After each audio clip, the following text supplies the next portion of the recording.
नमस्कार, मैं विकास कुमार। आप देख रहे हैं सन भारती न्यूज़ और सन भारती न्यूज़ की टीम आपको गोपालगंज नगर परिषद का लगातार ग्राउंड रिपोर्ट दिखा रही है और यहाँ पे जो आम नागरिक है उनसे भी मिल रही है। साथ में ये जानने का प्रयास कर रही है कि क्या कुछ समस्याएं आज भी है, हालांकि चुनाव नज़दीक है।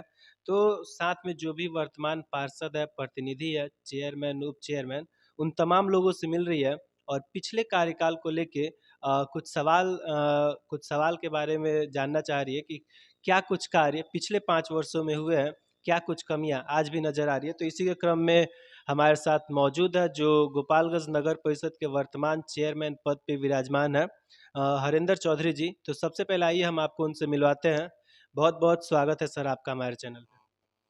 मैं सबसे पहले आपके चैनल से जो भी श्रोतागण हैं सबको बधाई देता हूं, शुभकामना देता हूं और उनको प्रणाम और सलाम करता हूं। सर ये जो 5 साल का कार्यकाल रहा आपका चेयरमैन पद से, हालांकि राजनीतिक करियर आपका काफ़ी लंबा रहा है, उपसभापति भी रहा है, तो क्या कुछ उपलब्धियां पिछले 5 वर्षों में हासिल हुई है?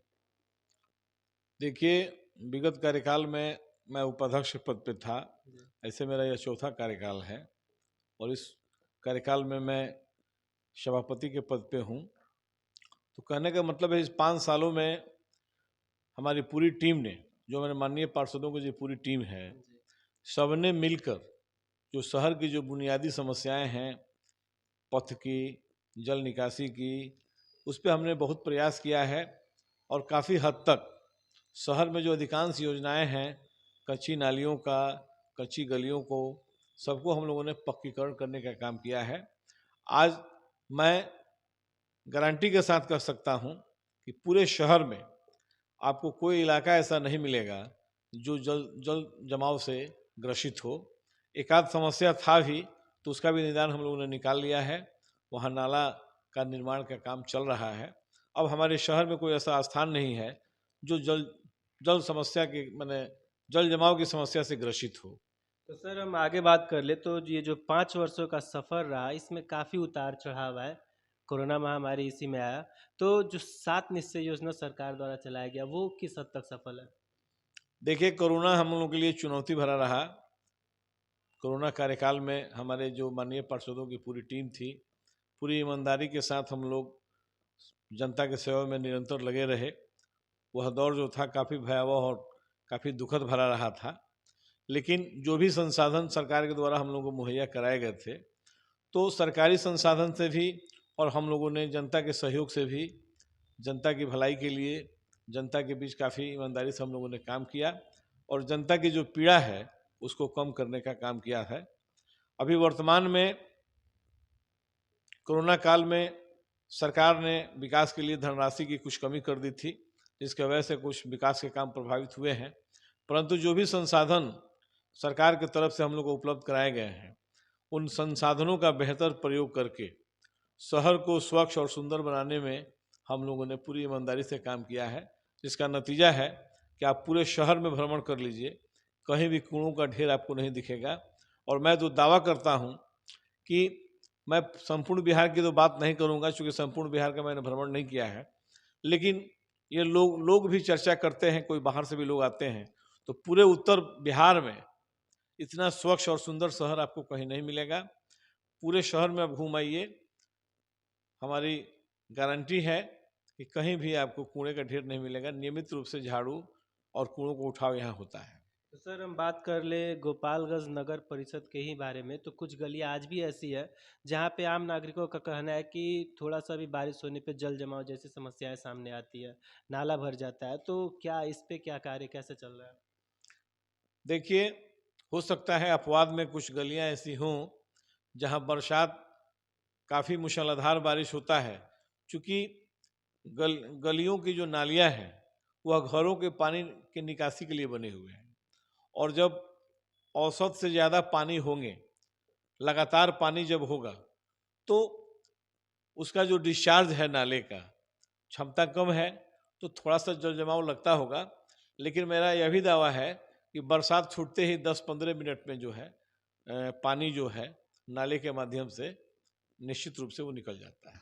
हालांकि अब हम बात करें आगामी चुनाव को लेके, तो जो चेयरमैन का पद है वो सीधे जनता से जोड़ दिया गया है। इस पे क्या राय है और किस तरह की तैयारी चल रही है अभी?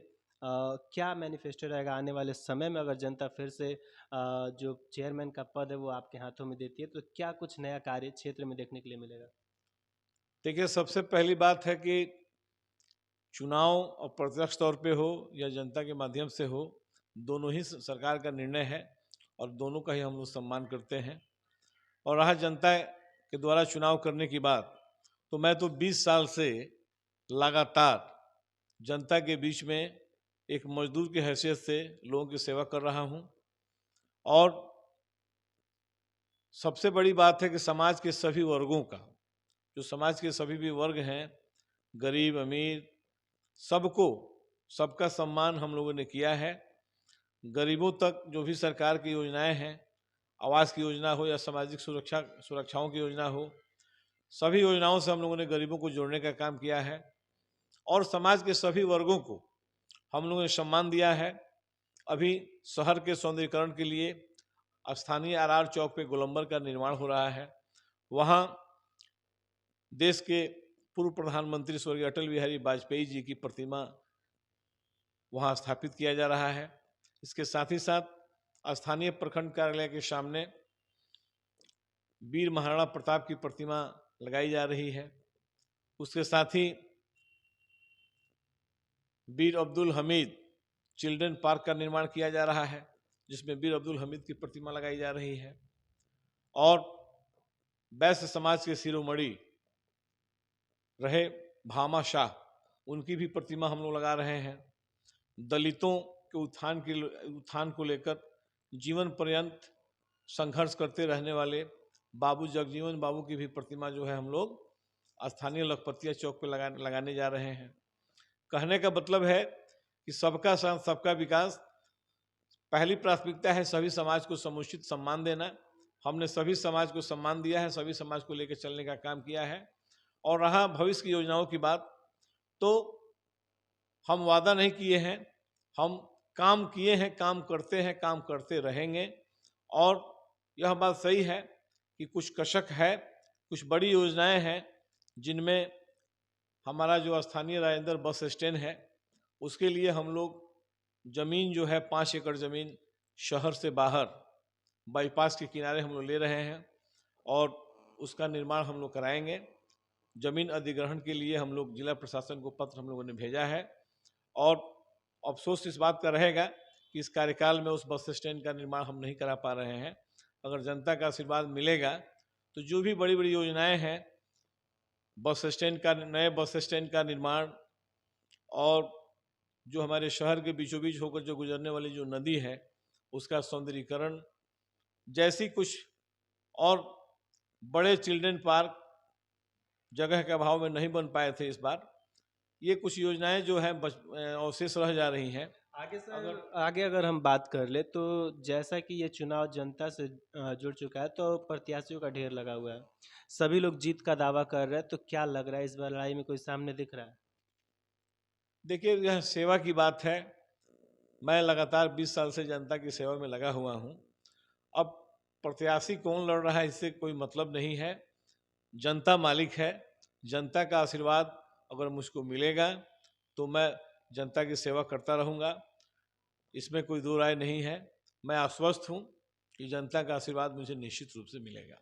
क्या लग रहा है जो कि जातीय समीकरण लगभग सभी चुनाव में सामने आता है, क्या उसका प्रभाव रहेगा इस पर?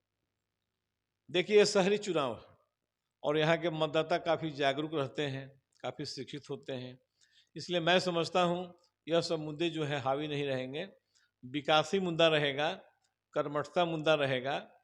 जो प्रत्याशी कर्मठ रहेंगे, जो लोग विकास से जुड़े हुए रहे हैं, निश्चित रूप से जनता का आशीर्वाद उनको मिलेगा। तो अंत में हमारे चैनल के माध्यम से यहाँ की समस्त जनता से क्या अपील करना चाहेंगे? आपके चैनल के माध्यम से हम सभी मतदाताओं से यही अनुरोध करेंगे कि सभी लोग एक बार पुनः